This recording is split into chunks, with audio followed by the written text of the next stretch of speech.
Hello guys, कैसे हो आप सभी। इस वीडियो में मैं कराऊंगा exercise 4.3 chapter number 4 class number 6 basic geometrical ideas. तो चलिए शुरू करते हैं अपने क्वेश्चन नंबर 1 से, जिसमें पूछा है name the angles in the given figure. इस फिगर में देखकर हमें एंगल बताने हैं। तो इस क्वेश्चन को करने से पहले आप समझिए कि एंगल होते क्या है। एंगल वो जगह होती है, मैं आपको एक थोड़ा सा इस पर जूम कर दूँ फिगर पे। जैसे ये दो लाइन मिल रही हैं, डी ए और ए बी लाइन यहाँ पे मिल रही है, तो इनके मिलने से ये जो जगह बनती है, इस जगह को मैथ की भाषा में हम एंगल बोलते हैं। ठीक है, इनको हम एंगल बोल देते हैं मैथ की भाषा में।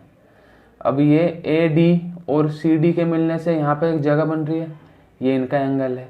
डी सी और बी सी के मिलने से ये जगह बनी, तो ये एंगल हो गया। और सी बी और ए बी के मिलने से ये जगह बनी, तो एक ये एंगल हो गया। अब इसने पूछा क्या है इस क्वेश्चन में, name the angles given figure. तो अब मैं आपको एंगल लिखने का तरीका भी बता देता हूँ कि एंगल लिखते कैसे हैं। हम जो भी एंगल लिख रहे हो ना, वो हमेशा बीच में आता है। जैसे अब मैं आपको एंगल ए लिख के दिखाऊंगा, तो एंगल ए हमेशा आपका बीच में आएगा। और एंगल को हम डिनोट करते हैं ऐसे डिनोट करते हैं हम एंगल को, तो ये हमेशा बीच में आएगा। हम लिखेंगे एंगल डी ए बी। तो आप ये देख के समझ जाना कि जो भी बीच में होगा ना, हम इस बारे में उस एंगल के बारे में बात हो रही होगी। अब मैं आपको एंगल डी लिख के दिखाऊंगा, एंगल ए डी सी। अब इसके बीच में डी है, तो मतलब एंगल डी की बात हो रही है। अब एंगल सी लिख के दिखाता हूँ मैं आपको, एंगल डी सी बी। अब एंगल बी की बारी, एंगल सी बी ए। तो ये हैं इसके चार एंगल। तो एंगल मैंने आपको बता दिया, जो भी दो लाइन मिलने से जो स्पेस क्रिएट होता है उसको हम एंगल बोलते हैं।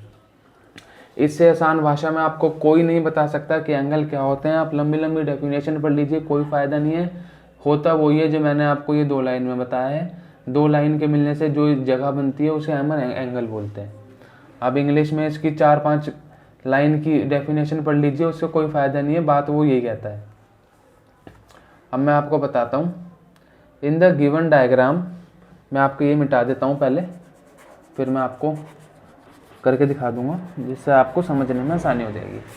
ये देखिए, in the given diagram name the point in the interior of angle D O E. अब पहले तो आप देखिए एंगल डी ओ ई है कहाँ, एंगल डी ओ ई, ये रहा डी ओ ई। इनके इंटीरियर में क्या है, तो इनका एरिया कितना है, डी ओ ई का एरिया इतना है ना, इतना एरिया है डी ओ ई का, पूरा इतना एरिया है। तो इनके अंदर एंगल कौन सा आ रहा है, एंगल ए। तो एंगल ए इनका इंटीरियर हो जाएगा, एंगल ए।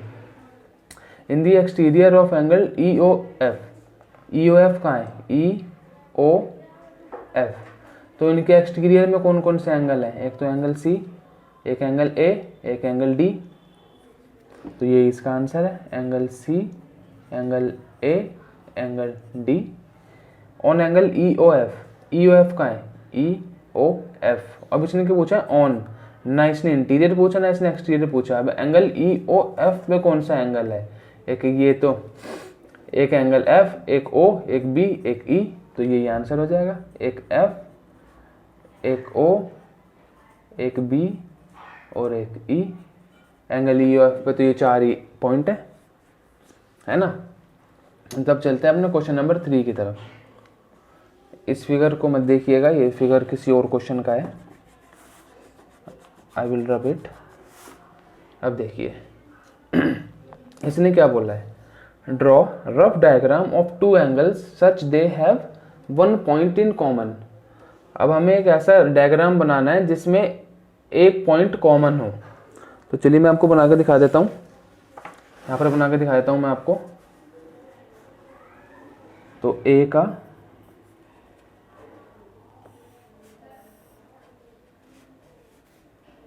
ये बनेगा ऐसे,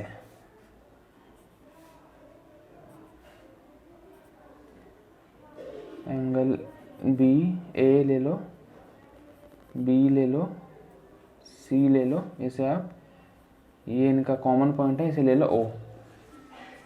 अब इसने क्या पूछा था, one point in common, one point in common. तो एंगल AOC में और AOB में O आपका कॉमन है, या COB में या AOB में, ये O आपका कॉमन पॉइंट है इन दोनों में। तो इसका डायग्राम तो हो जाएगा ये। आप स्क्रीनशॉट लेना चाहे तो ले लीजिए, ले लिया होगा। अब चलते हैं B पर। 2 points in common. 2 points in common का डायग्राम मैं आपको बना के दिखा देता हूं। B, तो पहले तो हम ऐसे ही बनाएंगे,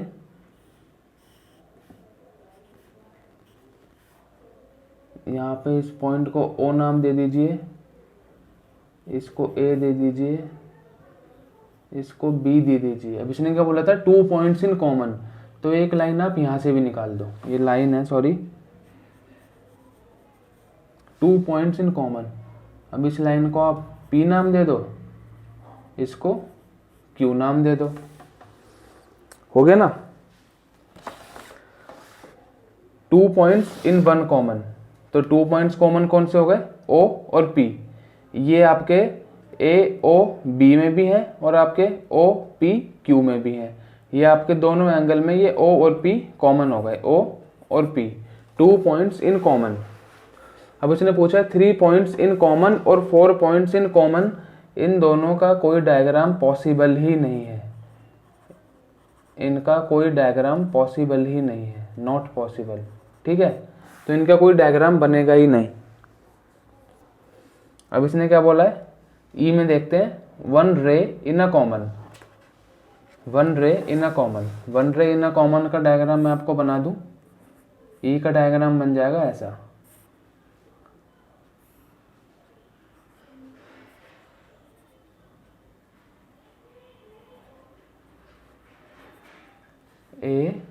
ABC। तो AOB में और BOC में, ये जो BO एक रो आ रही है, ये इन दोनों में ही कॉमन है। So BO is a common ray in AOB and BOC।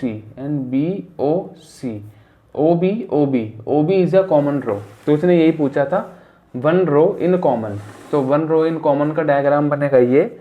आप इसका स्क्रीनशॉट लेना चाहें तो इसका भी स्क्रीनशॉट ले लीजिए, इसका लेना चाहें इसका ले लीजिए, ये इसका। और इसी के साथ हमारा एक्सरसाइज 4.3 भी होती है ख़त्म।